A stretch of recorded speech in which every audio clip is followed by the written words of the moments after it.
নমস্কার। আজকে আমরা একত্রিত হয়েছি এখানে একটা খুব গুরুত্বপূর্ণ অনুষ্ঠান, যেটা সর্বশিক্ষা অভিযানের উদ্যোগে এখানে অনুষ্ঠিত হতে চলেছে। টুয়াইনিং অফ স্কুলের অনুষ্ঠান, যাতে যেটা উলুবেড়িয়া সাব ডিভিশন, উলুবেড়িয়া CLRCর আন্ডারে আমরা এই অনুষ্ঠানের সূচনা করব আজকে উদ্বোধনী সঙ্গীতের মাধ্যমে। আমাদের উদ্বোধনী সঙ্গীতে অংশ নেবে বেলকুলাই CPSE বিদ্যাপীঠের 3 জন ছাত্রছাত্রী, স্নেহা সাঁতরা, রূপ সাঁতরা এবং স্বীকৃতি দাস। উদ্বোধনী সঙ্গীতের মাধ্যমে অনুষ্ঠানের শুভ সূচনা হবে।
সুপ্রভাত।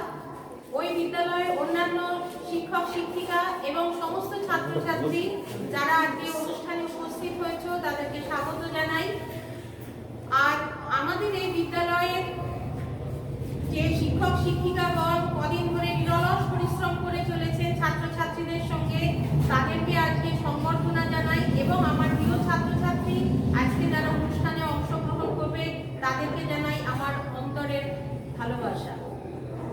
আজকে আমরা একটা খুব সুন্দর অনুষ্ঠানে এসে মিলিত হয়েছি, যেটা সর্বশিক্ষা মিশনের উদ্যোগে উলুবেড়িয়া ইস্ট সার্কেলের মধ্যে দুটি বিদ্যালয় অত্যন্ত প্রথিতযশা, বেলকুলাই চন্দ্রকুমার অধরচন্দ্র বিদ্যাপীঠ এবং খলিশানী জাতীয় বিদ্যাপীঠ। এই দুই বিদ্যালয়ের ছাত্রছাত্রীরা আজকে আমরা ভাব এবং ভাবনার আদান প্রদান করব, নিজেদের সাংস্কৃতিক পরিচয় এর মাঝখানে তুলে ধরব।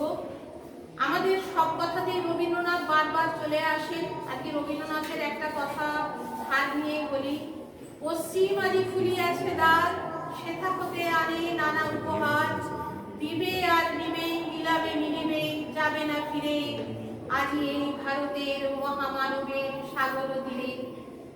আজ পশ্চিম দ্বার খুলেই আজকে খলিশানী জাতীয় বিদ্যাপীঠের শিক্ষক শিক্ষিকা এবং প্রধান শিক্ষক আমাদের বিদ্যালয়ের ছাত্রছাত্রী এবং শিক্ষকদের জন্য তাদের দরজা খুলে দিয়েছে। আমরাও খুলে দিয়েছি আমাদের দরজা। আজকে দুটো বিদ্যালয় তাদের নিজেদের মধ্যে ভাবের আদান প্রদান করবে। অত্যন্ত সুন্দর একটা উদ্বোধনী সঙ্গীতের মাধ্যমে আজকে শুভ সূচনা হয়েছে। সারা দিনটা এরকম সুন্দরভাবেই কাটুক এই শুভেচ্ছা নিয়ে আমি আমার বক্তব্য শেষ করছি। নমস্কার। অনুষ্ঠানের পরবর্তী পর্যায়ে যাব। এবারে আবৃত্তি পরিবেশন করবে শুভম চ্যাটার্জি। শুভম চ্যাটার্জিকে মঞ্চে আসার জন্য অনুরোধ করছি। নমস্কার। কবি নীরেন্দ্রনাথ চক্রবর্তীর কবিতা অমলকান্তি। অমলকান্তি আমার বন্ধু। স্কুলে আমরা একসঙ্গে পড়তাম। রোজ দেরি করে ক্লাসে আসতো, পড়া পারত না। শব্দ জিজ্ঞেস করলে এমন অবাক হয়ে জানলার দিকে তাকিয়ে থাকতো যে দেখে ভারী কষ্ট হতো আমাদের। আমরা কেউ মাস্টার হতে চেয়েছিলাম, কেউ ডাক্তার, কেউ উকিল। অমলকান্তি সেসব কিছু হতে চায়নি। সে রোদ্দুর হতে চেয়েছিল। শান্ত বর্ষণ, কাকডাকা বিকেলে সেই লাজুক রোদ্দুর, যা আমার জামরুলের পাতায় যা নাকি অল্প একটু হাসির মতো লেগে থাকে। আমরা কেউ মাস্টার হয়েছি, কেউ ডাক্তার, কেউ উকিল। অমলকান্তি রোদ্দুর হতে পারেনি। সে এখন অন্ধকার একটা ছাপাখানায় কাজ করে। মাঝে মাঝে আমার সঙ্গে দেখা করতে আসে, চা খায়, এটা ওদের গল্প করে। তারপর বলে কুটিটা হলে আমি ওদের দরজা পর্যন্ত এগিয়ে দিয়ে আসি। আমাদের মধ্যে যে এখন মাস্টারি করে, অনায়াসে সে ডাক্তার হতে পারত। যে ডাক্তার হতে চেয়েছিল, উকিল হলে তার এমন কিছু ক্ষতি হতো না। অথচ সকলেরই ইচ্ছে পূরণ হলো এক অমলকান্তি ছাড়া। অমলকান্তি রোদ্দুর হতে পারেনি। সেই অমলকান্তি রোদ্দুরের কথা ভাবতে ভাবতে ভাবতে ভাবতে যে একদিন রোদ্দুর হয়ে যেতে চেয়েছে। টাইটেল লিখে থাকতে দাও, আমি নিজেকে নিজের মতো গুছিয়ে নিয়েছি। আমাকে আমার মতো থাকতে দাও, আমি নিজেকে নিজের মতো গুছিয়ে নিয়েছি। যেটা ছিল না সেটা রাখার সব মিলে নষ্ট জীবন। তোমার এই দুনিয়ায় ঝাপসালো কিছু সত্যের গ্রহ কাঁচের মতো। যদি করে যেতে চাও তবে গাও সেটা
দোষের মধ্যে একটু নাকি মিথ্যে কথা। হাটশিলাতে যাবার পথে ট্রেন ছুটছে যখন, মায়ের কাছে বাবার কাছে করছে বকর বকর। হঠাৎ দেখি মাঠের মধ্যে চলন্ত সব গাছে এক এক রকম ভঙ্গি হতে এক এক রকম নাচে। ওমা দেখো নৃত্যনাট্য। যেই বলেছি আমি, মা বকে দেয়, বড্ড তোমার বেড়েছে ফাজলামি। চিড়িয়াখানার নাম জানো তো? আমার সেজও বেশি। আদর করে দেখিয়েছিলেন পশুরাজের কেশর। কদিন পরে চুন খসানো দেয়াল জুড়ে একই ঠিক অবিকল সেই রকমই মূর্তি যেন দেখি। লাশের মধ্যে যেই বলেছি সুরঞ্জনার কাছে, জানিস আমার ঘরের মধ্যে সিংহ বাঁধা আছে। শুনতে পেয়ে দিদিমণি অমনি বলেন, শোনো এসব কথা আবার যেন না শুনি কখনো।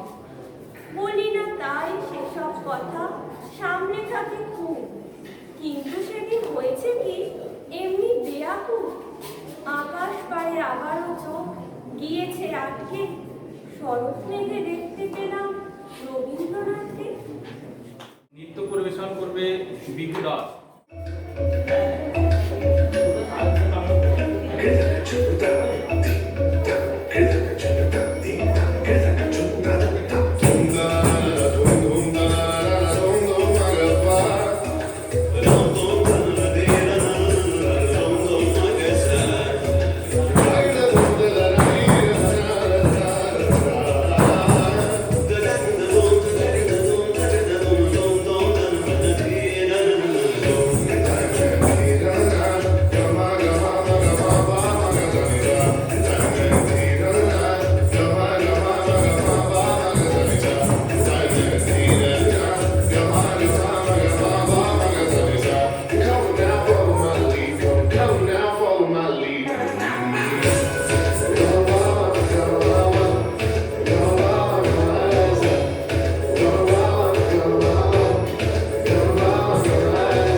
আমাদের এক সহশিক্ষিকা জয় চক্রবর্তী মহাশয়া, উনি কিন্তু এই প্রোগ্রামের বিষয়ে বক্তৃতা দেবেন। ওনাকে দেখে আসার জন্য অনুরোধ করছি। আজ আমি ভীষণভাবে আনন্দিত এই মঞ্চে আসতে পেরে। আমি প্রণাম জানাই আমাদের হেডমিস্ট্রেস মহাশয়াকে এবং কলিশারি জাতীয় বিদ্যাপীঠের প্রধান শিক্ষককে।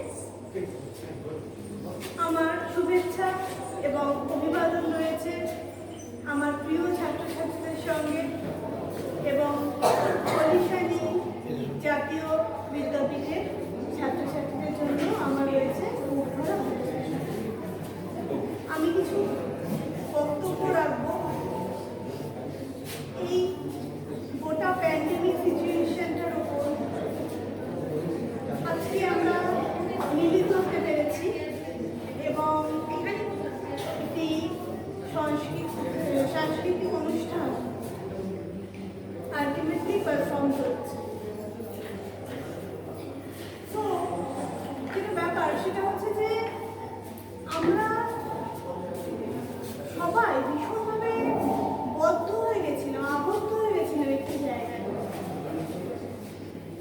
প্রথমেই আমি কংগ্রাচুলেট করব প্রতিটি ছাত্রছাত্রীকে যারা এই অতিমারির আবহে নিজেদেরকে সামলে রেখেছে।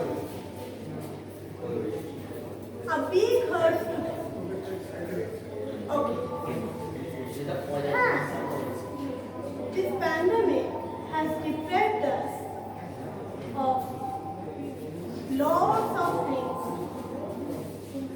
It breaks our daily and normal routine. We are bound to follow the new normal.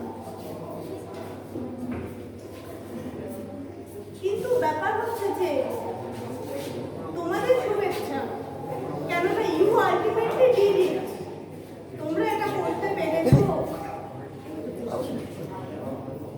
এবং getting out of the comfort zone এটা ভীষণভাবে সাহায্য করে এগিয়ে যেতে। It will certainly help you in your growth and development. Now, what is comfort zone? আমি যে পরিস্থিতিতে কমফোর্টেবল, আমি যে পরিস্থিতিতে স্বাচ্ছন্দ্য বোধ করি, সেই পরিস্থিতি থেকে বেরিয়ে আসা, সেটাকে বলে কমফোর্ট জোন। তো আমরা করোনা পরিস্থিতিতে সেই পরিস্থিতি থেকে বেরিয়ে এসেছি। বিশেষ করে তোমরা অনেক ছোট এবং তোমাদের পক্ষে এটা সত্যি একটা হার্ড চ্যালেঞ্জ ছিল, যেটা তোমরা অলরেডি ওভারকাম করেছো। যেটা বলছিলাম সেটা হচ্ছে যে mark my words, it will give you enough sustenance in future. এবং তোমরা যদি লক্ষ্য করো কোনো প্রতিভায় কিন্তু স্বাচ্ছন্দ্য কোনো পরিবেশ থেকে বেরিয়ে আসেনি। আমরা যদি ভাবি ফ্রয়েডের কথা, তখন ফার্স্ট ওয়ার্ল্ড ওয়ার চলছিল, কিন্তু উনি কিন্তু সাইকোলজি নিয়ে পুরোপুরি ব্যর্থ ছিলেন। He dedicated his life for psychology and he is known as the father of psychology. Next, আমরা বলতেই পারি জীবনানন্দের কথা। জীবনানন্দ উনিও কিন্তু ভীষণভাবে ডেসপেয়ার এবং ডিপ্রেশনের মধ্যে কাটিয়েছেন এবং আমাদের অত সুন্দর কবিতা উপহার দিয়েছেন। আমি বলতেই পারি অলিভার গোল্ডস্মিথের কথা। অলিভার গোল্ডস্মিথ রাস্তায় শুয়ে কাটাতেন, কিন্তু উনি লিখতেন কি না অ্যান্টি সেন্টিমেন্টাল কমেডি, যার মধ্যে কোনো রকম সেন্টিমেন্ট থাকবে না, পিওর কমেডি এবং সেটা সম্পূর্ণভাবে হাসি। So, he was also a composer of genuine comedy. এবং উনিও কিন্তু ভীষণভাবে কমফোর্ট জোনের বাইরে ছিলেন। কমফোর্ট জোনের মধ্যে থেকে গ্রোথ আর ডেভেলপমেন্ট হওয়াটা কিন্তু বেশ মুশকিল। আমি জানি যে তোমরা এক্সেল করবে ভবিষ্যতে এবং কমফোর্ট জোনের বাইরে বেরিয়ে যাবে।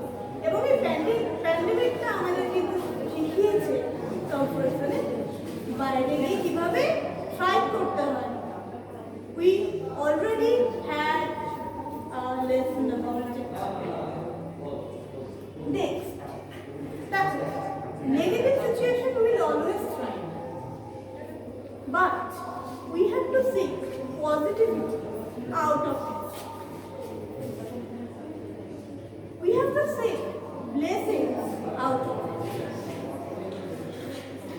Count your blessings.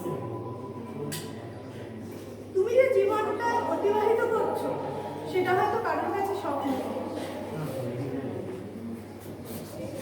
অনেকে আছে তোমাদের বয়সী who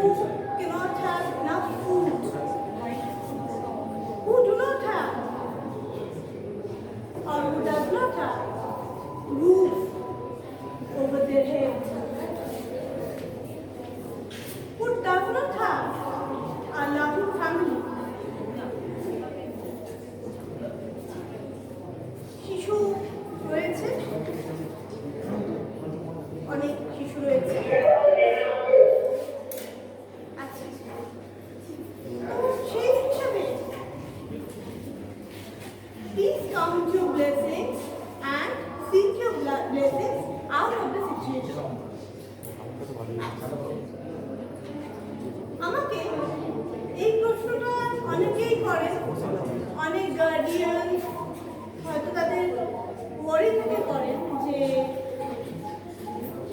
এই যে প্যান্ডেমিকটা যাচ্ছে বাচ্চাদের উপর বিশাল কোনো কুপ্রভাব পড়বে না তো?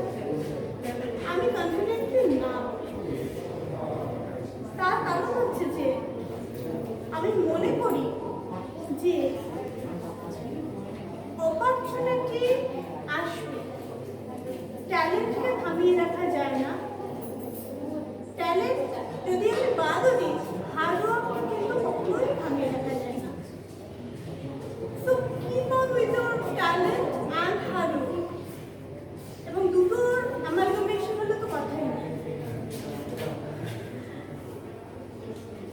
You must know when to embrace the opportunities, when to grab the opportunities. This is it. And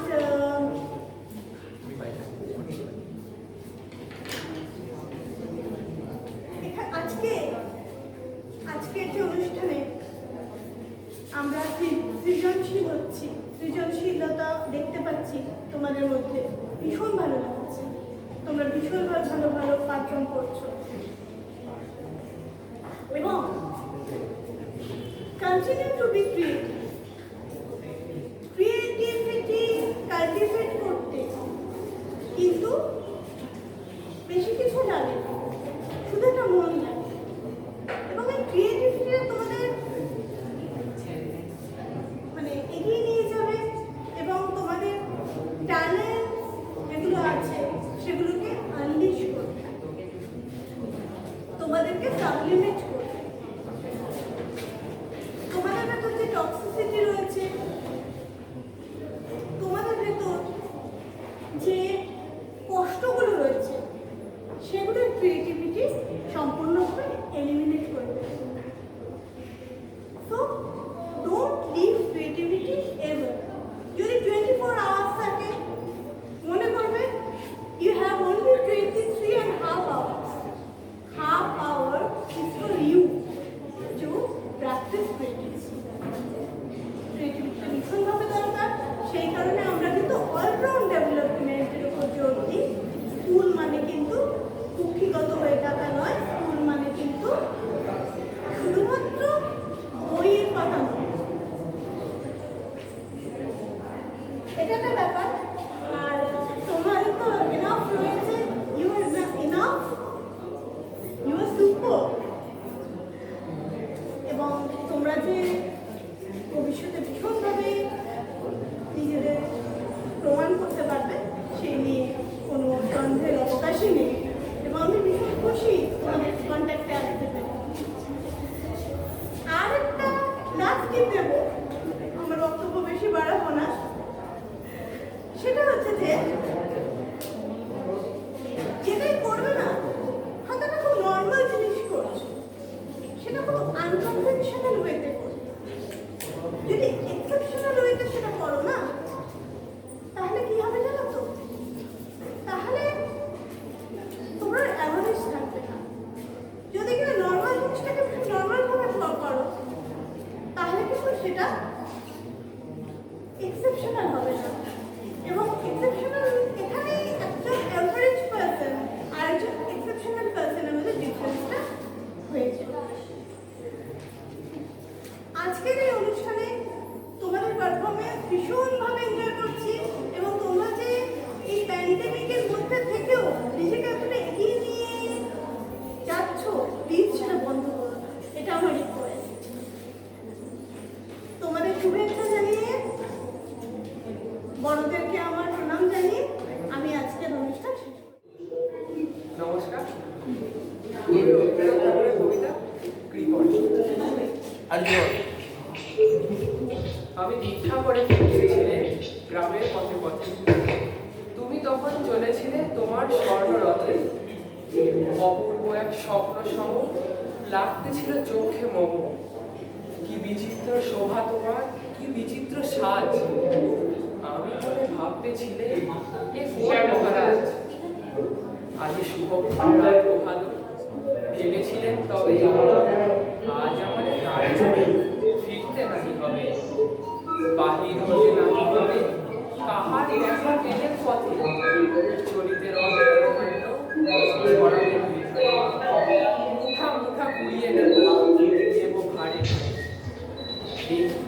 সহসা রথ থেমে গেল আমার কাছে এসে, আমার পানে চেয়ে নাম তুমি হেসে। দেখে মুখের প্রসন্নতা চুরিয়ে গেল সকল ব্যথা, কেন তাদের কিসের লাগি আমায় কিছু দাও বলে বাড়িয়ে দিলে হাত। মরি একই কথা রাজা ধীরাজ, আমায় দাও গো কিছু। শুনে ঘন কালের তরে রইল মাথা নিচু। তোমার কি বা অভাব আছে ভিখারি ভিক্ষুকের কাছে? এ কেবল কৌতুকের বসে আমায় প্রবঞ্চনা। ঝুলি হতে দিলেন তুলে একটি ছোট কোনা, যবে পাত্রখানি ঘরে এনে উজাড় করি, এ কি ভিক্ষা মাঝে একটি ছোট সোনার কোনা দেখি। দিলেন যারা ভিখারিরে স্বর্ণ হয়ে এলো ফিরে, তখন কাঁদি চোখের জলে দুটি নয়ন ভরে। তোমায় কেন দিন আমার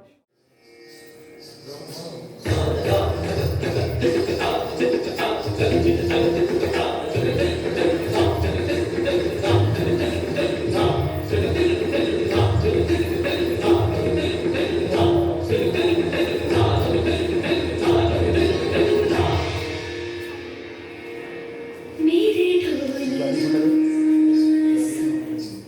मेरे प्यार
সদাগর।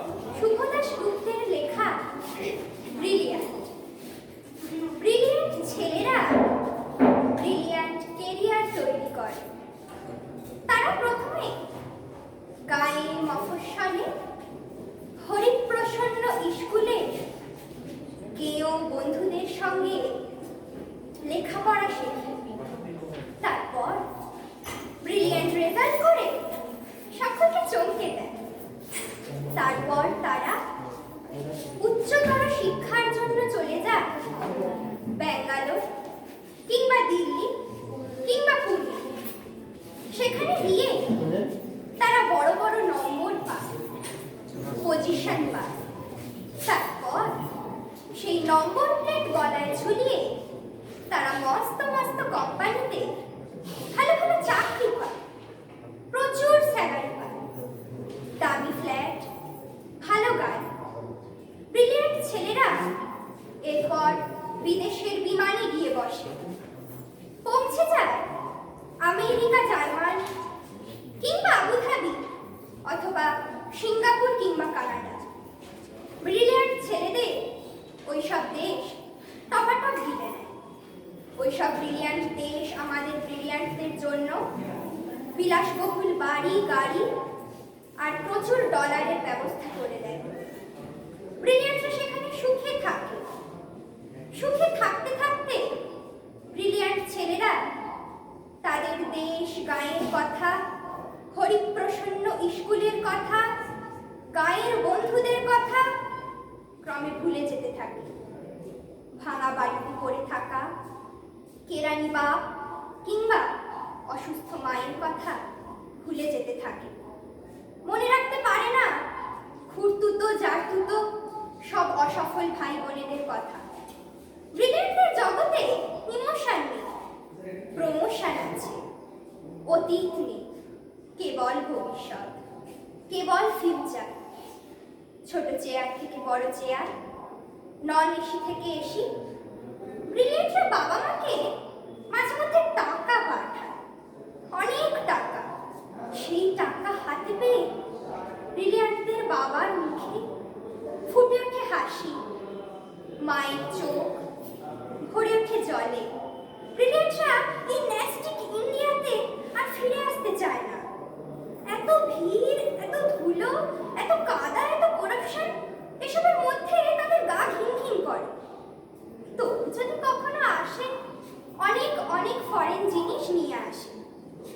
মায়ের জন্য ইতালির চাদর, বাবার জন্য ফ্রান্সের সিগারেট, সঙ্গে জাপানি লাইটার, যাতে আলো জ্বললে টুকটাক বাজনা বেজে ওঠে। ব্রিলিয়ান্টের ব্যাপার স্যাপারই আলাদা। ব্রিলিয়ান্টদের ব্রিলিয়ান্ট বানিয়ে তুলতে কতদিন যে কেরানি বা কর্মক্লান্ত দুপুরে টিফিনে একটা চাপা কলা কিংবা এক টাকার শুকনো মুড়িতে পেট ভরিয়েছেন। কতদিন যে মা নতুন শাড়ি কেনাকে বিলাসিতা মনে করে ছেঁড়া শাড়িতে দিন কাটিয়েছে। এইসব তথ্য ব্রিলিয়ান্টদের ল্যাপটপে থাকে না। ব্রিলিয়ান্টদের ল্যাপটপে নায়াগ্রার দুরন্ত জলোচ্ছ্বাস কিংবা ভিসুভিয়াসের ছবি থাকে। এই শ্যামল বাংলার নদী, মাঠ, বর্ষার মেঘ, এইসব হাবিজাবি সেখানে ইনসার্ট করা যায় না। ব্রিলিয়ান্টরা সদা ব্যস্ত, ভীষণ ব্যস্ত। তারা গান শোনে না, গল্প বা কবিতা পড়ে সময় নষ্ট করে না।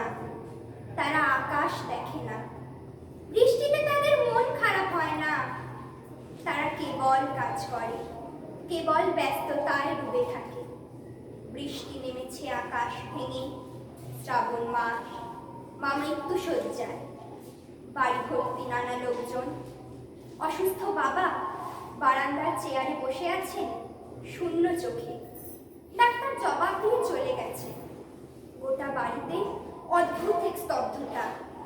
কাঁপা কাঁপা ঠোঁটে মা জিজ্ঞেস করছেন, খোকন এলো? খোকন? ব্রিলিয়ান্ট খোকন তখন ফ্লাইটে। তখন সবাই মাকে বোঝাচ্ছেন, ওই তো খোকন এলো বলে। কিন্তু সেই ফ্লাইট উড়ে যাচ্ছে কানাডায়, কোম্পানির নতুন শাখা উদ্বোধন। ব্রিলিয়ান্ট খোকন যাচ্ছে আরো বড় দায়িত্ব নিয়ে, আরো বেশি ডলার। এখানে ব্রিলিয়ান্ট খোকনের মা ছেলের মুখ না দেখেই শেষবারের মতো চোখ বুঝলেন। হ্যাঁ, আমরা এখন ঘরে ঘরে সবাই এমন ব্রিলিয়ান্ট গড়ে তুলতেই ব্যস্ত। সকল নমস্কার। আমরা একটা নৃত্য দেখবো, নৃত্য পরিবেশন করবে সৌমিয়া রং।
নারীকে আপন ভাগ্য জয় করিবার কেন নাহি দেবে অধিকার?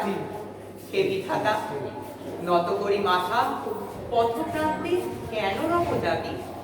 ক্লান্ত ধৈর্য প্রত্যাশার পূরণের লাগি দৈবাগত দিনে শুধু শুনলে চেয়ে রব, কেন নিজে নাকি লব চিনে সার্থকের পথ? কেন না ছুটাবো তেজে সন্ধানের রথ, দুর্ধর্ষ অশ্বেরে বাঁধি দৃঢ় বলগা পাশে, দুর্জয় আস্তাতে দুর্গমের দুর্গ হতে সাধনার ধন কেন নাহি করি আহরণ? প্রাণ পরিপণ যাব না কাসর কক্ষে বধূ বেশে বাজায় কিঙ্কিনি, আমারে প্রেমের বীর্যে বড় অসন্তিনি। বীর হস্তে পরমাল্য লব একদিন, সে লগ্ন কি একান্তে তিনি ক্ষীণ দীপ্তি গধূলিতে বকুতারে দিবনা ফুলিতে মোর তৃপ্ত কঠিনতা বিনম্র দীনতা সম্মানের যোগ্য নহে তার। ফেলে দেব আচ্ছাদন দুর্বল লজ্জার, দেখা হবে ক্ষুব্ধ সিন্ধু তীরে তরঙ্গ গর্জনোচ্ছ্বাস মিলনের বিজয় ধ্বনিরে দিগন্তের বক্ষে লিখে দিবে মাথার গ্রন্থন কবতারে। মর্তে বা ত্রিদিবে একমাত্র তুমি আমার, সমুদ্র পাখির পক্ষে সেইখানে উঠিবে হুঙ্কার, পশ্চিম পবনহানি সপ্তর্ষি আলোকে জবে যাবে তারা পন্থা উন্মানি। হে বিধাতা, আমারে রেখো না বাক্যহীনা, রক্তে মোর বাজে রুদ্র বিনা। উত্তরিয়া জীবনে সর্বোন্নত মুহূর্তের পরে, জীবনের সর্বোত্তম বাণী যেন ঝরে কণ্ঠ হতে নির্বারিত স্রোতে। যাহা মোর অনির্বচনীয়, তারে যেন চিত্ত মাঝে পায় প্রিয়। সময় ঘুরায় যদি, তবে তারপরে শান্ত হোক সে নির্ঝর নৈঃশব্দে নিস্তব্ধ সাগরে। কাজী নজরুল ইসলামের কবিতা কান্ডারি হুঁশিয়ার।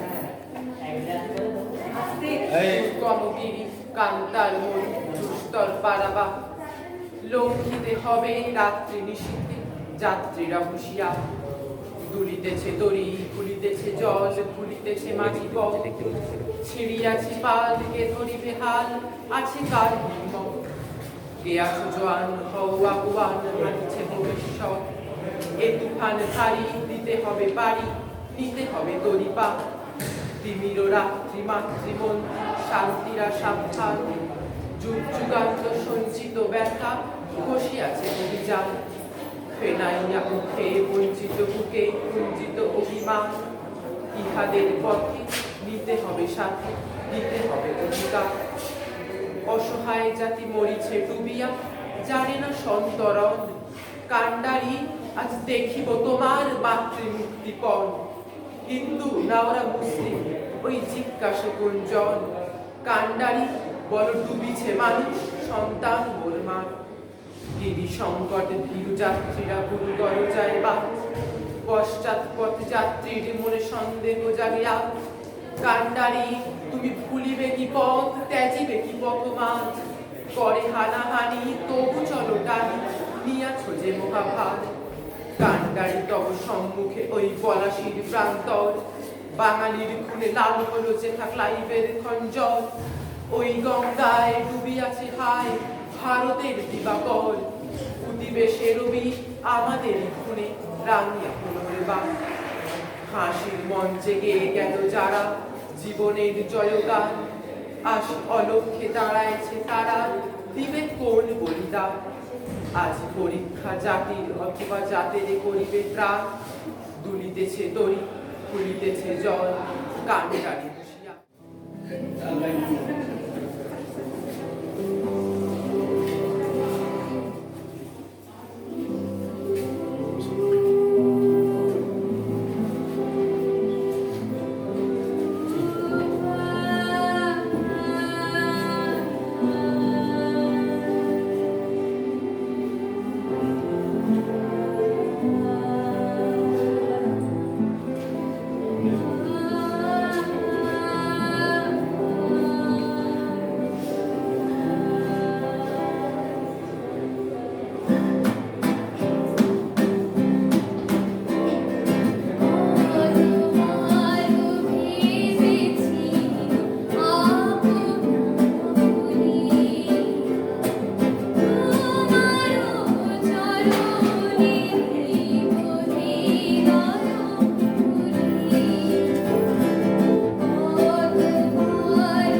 Yes, and how many years can a mountain exist before it is washed to the sea? Yes, and how many years can some people exist before they'll have to be free? Yes, and how many times can a man turn his head and pretend that it just doesn't see? The answer, my friend, is blowing in the wind.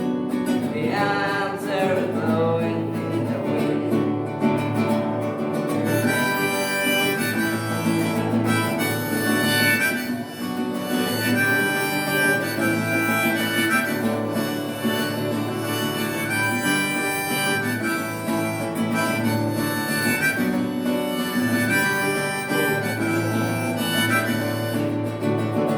Yes, and how many times must a man look up before he can see the sky? Yes, and how many years must one man have before he can hear people cry? Yes, and how many deaths will it take till he knows that too many people have died? The answer, my friend, is blowing in the wind. The answer is blowing in the wind.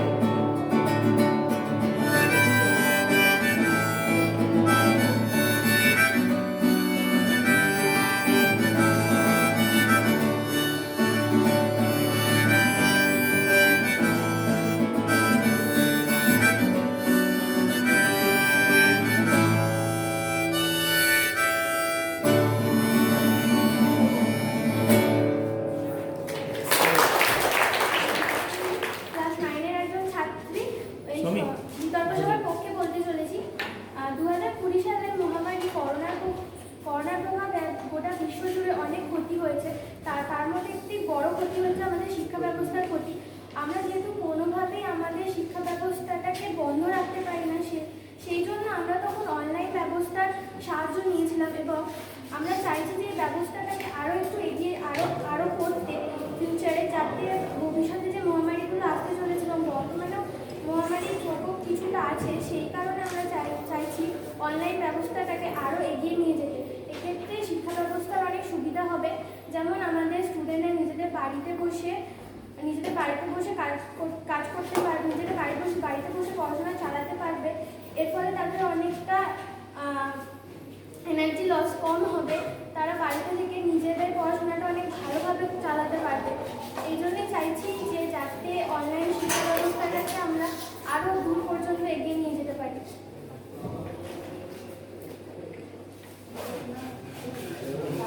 আচ্ছা, এবার একজন ফরে বলেছে, এবার একজন এগেইনস্টে বলছে।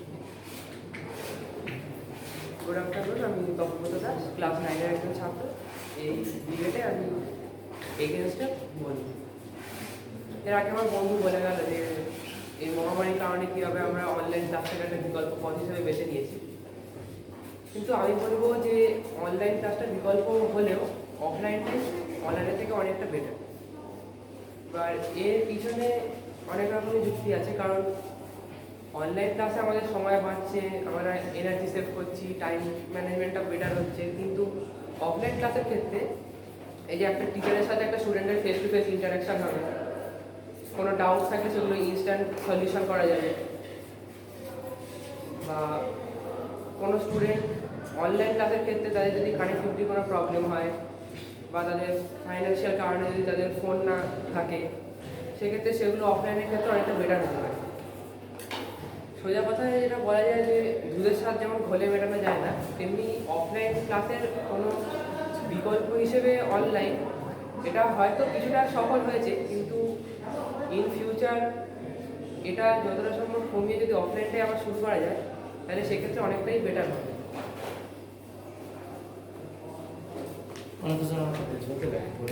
হঠাৎ করে আপনি শেষ করছেন। নমস্কার, আমি শেখ আইয়াজ, বেলকুলা সিকেএসি বিদ্যাপীঠের নবম শ্রেণীর একজন ছাত্র।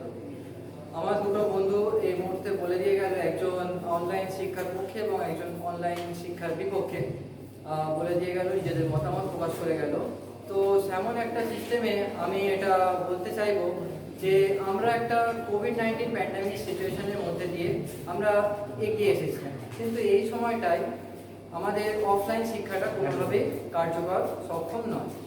তো এমন একটা সময়তে অবশ্যই অনলাইন সিস্টেমটাকে বেশি গুরুত্ব দেওয়া উচিত, কারণ আমরা এমনি অনলাইন সিচুয়েশানে লকডাউন যখন ছিল তখন আমাদের ঘর থেকে বেরোনোর কোনো সুযোগ ছিল না, যার ফলে আমরা সেই মুহূর্তে অনলাইনটাকে একমাত্র নিজের শিক্ষা হিসাবে গ্রহণ করেছি, নিজের শিক্ষা কেন্দ্র হিসাবে গ্রহণ করেছি। আমার একটা বন্ধু বলে গেল, দুধের স্বাদ কখনো ঘোলে মেটে না।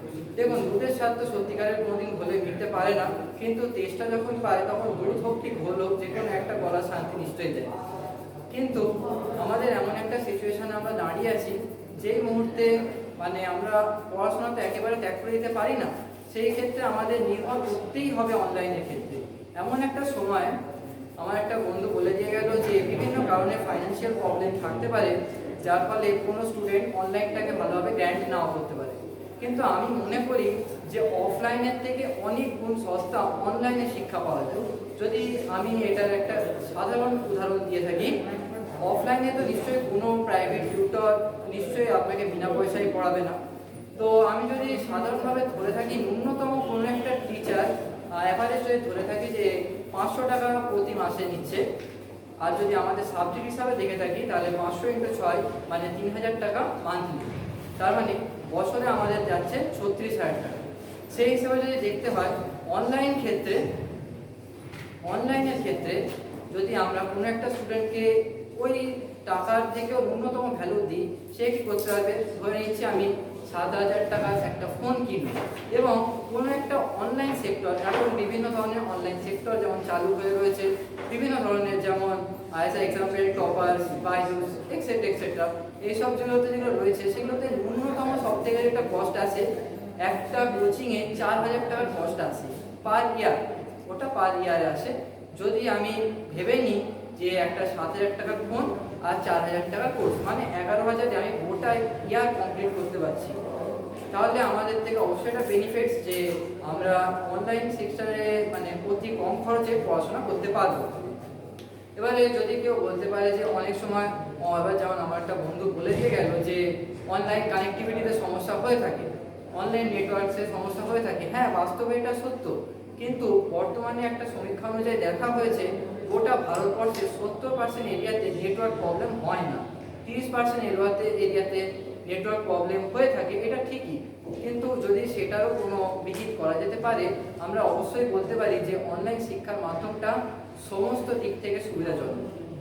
এমনকি অনলাইন শিক্ষার ক্ষেত্রে নিজের যে এনার্জি সেক্টর, এটা অনেক কম লাগে, বাড়ি থেকে বেরোতে হচ্ছে না, কোথাও যেতে হচ্ছে না, নিজের ইচ্ছা মতো অনলাইনে পড়তে পারছি। আমরা অনলাইন সেক্টরটাকে অনেক বেশি গুরুত্ব দিয়ে পড়াশোনা করলে আমি নিশ্চিত 100% দিয়ে বলতে পারি যে কোনো একটা স্টুডেন্ট নিজের ফিউচারের দিকে অবশ্যই এগোতে পারে, নিঃসন্দেহে। নমস্কার।